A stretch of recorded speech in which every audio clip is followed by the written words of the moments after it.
Kannada hero 'Darshan' case అంటే రేణుకాస్వామి హత్య case కానివ్వండి, పవిత్ర గౌడ కేసు కానివ్వండి, అంటే ఏ రూపంతో మీరు వెతికినా ఇంటర్నెట్‌లో దీనికి సంబంధించిన వార్తలన్నీ వస్తాయి. కాకపోతే ఇప్పుడు రీసెంట్‌లీ జరిగిన ఇష్యూ ఏంటంటే ఇది గత వారం 10 రోజులుగా నడుస్తుంది. ఎప్పుడు జూన్ 9న మనం ఆ శవాన్ని చూసాము. అంతకుముందే కాలువలో పడేసినట్టుగా చెప్పారు. ఇప్పుడు క్రోనలాజికల్ ఆర్డర్‌లో మాట్లాడుకుంటే మనకు ఆల్రెడీ అందరికీ తెలిసిన విషయమే. కన్నడ హీరో 'దర్శన్' అభిమాని రేణుకాస్వామిని ఎవరో చంపేసి కాలువలో పడేయడం. ఆ తర్వాత ఈ హీరోకి, పవిత్ర గౌడకి, ఆ రేణుకాస్వామికి ఉన్నటువంటి ఆ ఇష్యూ కారణంగా వీళ్ళే చంపారు అని ఒక ఎలిగేషన్ పాస్ అవ్వడం. దాని మీద విచారణ జరపడం. ఇప్పటివరకు 19కి చేరాయి మొత్తం ఓవరాల్‌గా ఈ అరెస్టులన్నీ కూడా. కాకపోతే అండ్ రీసెంట్లీ ఆ ప్రదోష్ కానివ్వండి, ఆ కమెడియన్ కానివ్వండి, మహామహులందరూ అరెస్ట్ అవుతున్నారు. ఈయన అభిమాన సంఘం అధ్యక్షుడు రాఘవేంద్ర అరెస్ట్ అవుతున్నాడు. ఇప్పుడు ఈ విషయాన్ని భరించలేక ఈయన అభిమానులు చాలామంది గొడవ చేస్తుంటే రామ్‌నగర్ జిల్లా చెన్నపట్నంలో ఒక అభిమాని బైరేష్ అనే ఒక అభిమాని, నా అభిమాన హీరో 'దర్శన్‌ని' అరెస్ట్ చేయడం వల్ల నాకు మానసిక వేదనకు గురయ్యాను అని చెప్పి ఆయన బావిలో దూకి ఆత్మహత్య చేసుకున్నాడు. నెక్స్ట్ మరోవైపు ఇతని మేనేజర్ ఎవరైతే ఉన్నారో అనేకల్ మండలంలోని బుగ్గనదొడ్డి అక్కడ ఒక ఫామ్ హౌస్ ఉంటుంది. ఓ 2.5 ఎకరాల ఫామ్ హౌస్. దాంట్లో ఆయన చనిపోవడం జరిగింది. ఆత్మహత్య చేసుకున్నాడు. సెల్ఫీ వీడియో తీసుకున్నాడు. ఆత్మహత్యకి ఆ సూసైడ్ నోట్ కూడా రాసుకున్నాడు. ఏమని, నా చావుకు నేనే కారణం, ఎవరు కాదు, ఒంటరితనం భరించలేక నేను చనిపోతున్నాను అని చెప్పి రాసుకోవడం. ఈయన 'దర్శన్' మేనేజర్ అవ్వడం, రాసి సెల్ఫీ వీడియో కూడా తీసి సంతకం పెట్టి మళ్ళీ వేలిముద్ర కూడా వేశాడు. సో ఇప్పుడు అది అనుమానాలకు దారితీస్తుంది.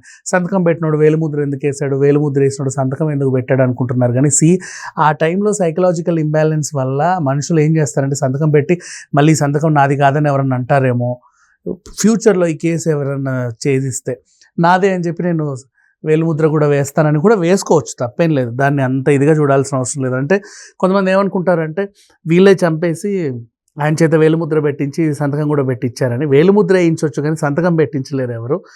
సో ఇదొకటి గుర్తుపెట్టుకుంటే మంచిది. అతను ఆల్రెడీ సెల్ఫీ వీడియో తీసుకున్నాడు కాబట్టి తనే ఆత్మహత్య చేసుకున్నట్టుగా మనకు తెలిసింది. అండ్ ఎందుకు అంటే ఒంటరితనాన్ని భరించలేక దర్శన్ని అరెస్ట్ చేశారు, దర్శన్కున్న మనుషుల్ని అరెస్ట్ చేశారు, అందరినీ అరెస్ట్ చేశారు. మొత్తం 19 మందిని అరెస్ట్ చేశారు.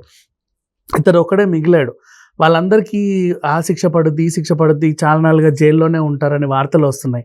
మరి మేనేజర్ వీళ్ళకి ఏంటంటే రోజు రోజుకు డబ్బులు కావాలి. ఎంత పేరుకి మేనేజర్ అయినా ప్రతిరోజు వీళ్ళకి ఎంతో కొంత ఇస్తేనే వాళ్ళకి ఆ పూట గడుస్తుంది. మళ్ళీ తెల్లారి మళ్ళీ తెలియదు. సినిమా వాళ్ళ బతుకులన్నీ ఇలాగే ఉంటాయి. బేసిక్ చాలామందికి తెలియని విషయం ఏంటంటే ఒక హీరో దగ్గర, హీరోయిన్ దగ్గర పనిచేసే వాళ్ళకంటే రోజుకి ఇంత ఇస్తారు.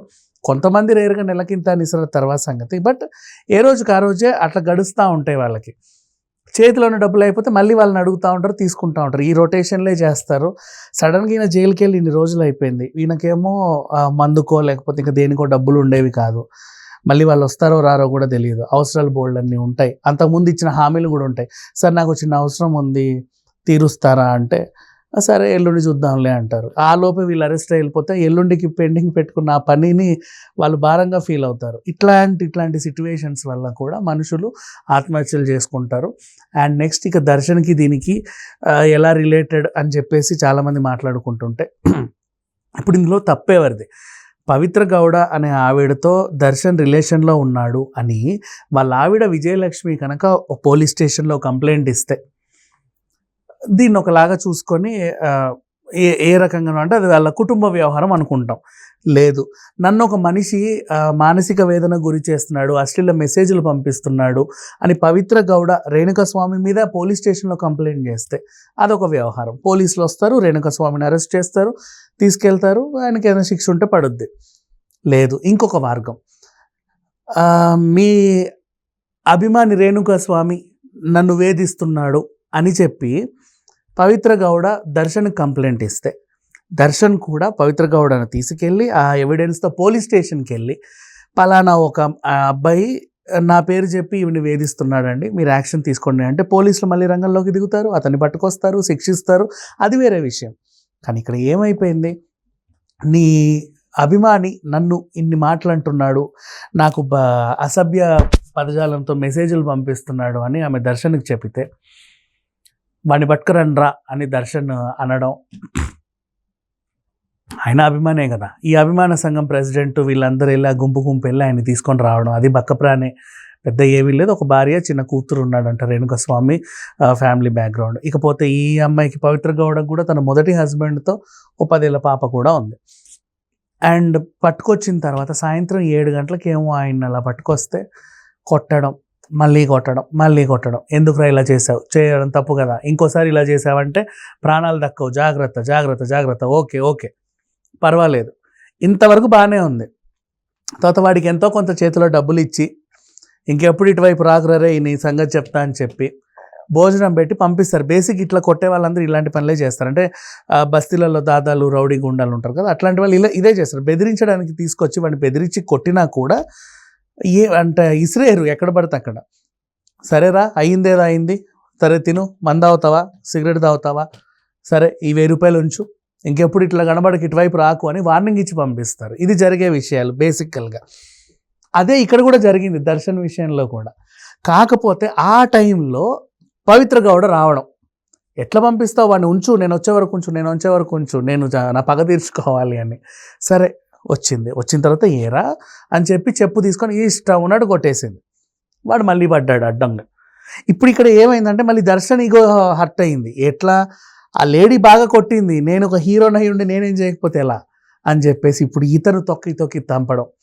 ఆ తర్వాత ఈ మనుషులు ఎవరైతే ఉన్నారో తాగేసి వాడిని ఆడుకోవడం, రాత్రంతా చిత్రహింసలు పెట్టి బోన్స్ని ఇరగొట్టి, అంటే తాగే కొద్దీ మైకంలో వాళ్ళకి ఇతన్ని కొట్టడమే ఒక ఇంటెన్షన్గా పెట్టుకొని ఇష్టం ఉన్నట్టు చిత్రవద చేశారు. మొత్తానికి రేణుకస్వామి ప్రాణం అయితే పోయింది.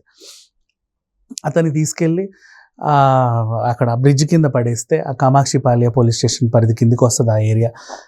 ఆ తర్వాత ఎర్లీ మార్నింగ్ నెక్స్ట్ డే ఒక డెలివరీ బాయ్ వెళ్తూ అక్కడ ఒక శవాన్ని చూడడం, ఆ శవాన్ని కుక్కలు పీక్కు తినడం, అతను వెళ్ళి పోలీస్ స్టేషన్లో కంప్లైంట్ ఇవ్వడం, వాళ్ళు వచ్చి తన శవాన్ని తీసుకెళ్ళి విచారణ చేపట్టగా పలానా మనిషి చిత్రదుర్గకి చెందినటువంటి రేణుకస్వామి అని అందరికీ తెలియడం. అండ్ అతన్ని ఏ గొడవల కారణంగా ఫస్ట్ తొలుత ఆత్మహత్య అనుకున్నారు, కాదు హత్య అనుకున్నారు. పోస్ట్ మార్టం రిపోర్ట్ వచ్చింది, మామూలు రిపోర్ట్ కాదు. ఇక్కడ బోన్స్ అన్నీ ఇరిగి మెదడు దగ్గర అంతా చిట్లి, అండ్ నెక్స్ట్ ప్రైవేట్ పార్ట్స్ దగ్గర మొత్తం అంతా చితికిపోయి లోపల వెనక నుంచి ఒక రాడ్డును పెట్టారంట.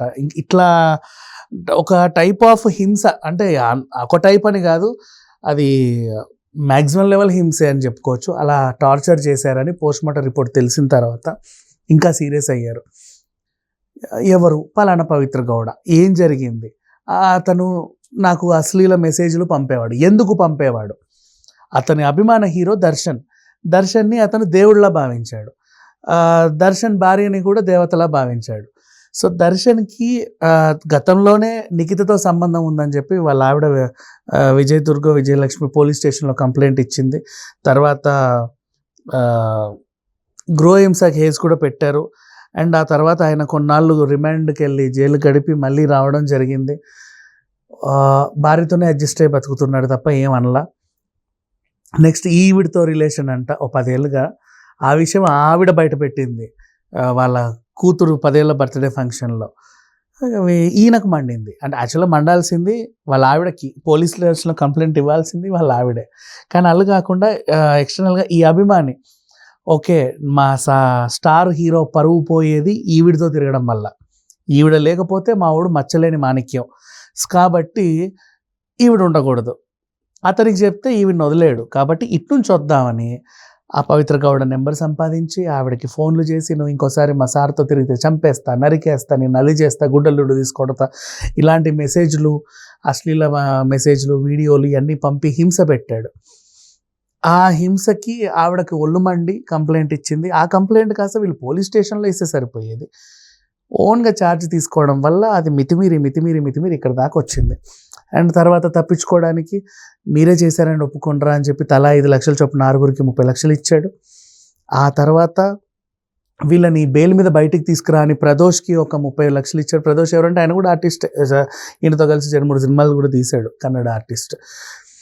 ఇలాంటి సెటిల్మెంట్లు చేశాడు. బట్ చివరాఖరికి ఆ రిపోర్ట్ ఏదైతే ఉందో, అంటే చాలా చిత్రహింసలకు గురై మనిషి చనిపోయాడు కదా, తనకు కూడా ఒక భార్య కూతురు ఉంది, వాళ్ళకు కూడా న్యాయం జరగాల్సి ఉంది. కాబట్టి ఇతని శిక్ష ఇంత ఇదైపోయింది. అండ్ సుదీప్ లాంటి వాళ్ళు, అలాగే ఉపేంద్ర లాంటి వాళ్ళు కూడా స్పందించి చెబుతూనే ఉన్నారు చాలామంది.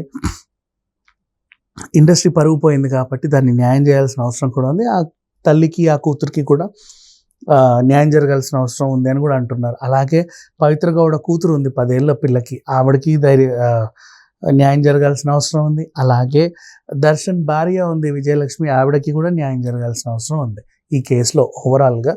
సో దీన్ని చాలా సీరియస్గా తీసుకున్నారు. కొంతమంది సపోర్ట్ కూడా చేస్తున్నారు, కస్తూరి లాంటి వాళ్ళు. అఫ్కోర్స్ వై, బికాజ్ ఇప్పుడు వాళ్ళు ఇంటెన్షనల్గా బయటకు వచ్చి రేణుకాస్వామిని అయితే చంపల.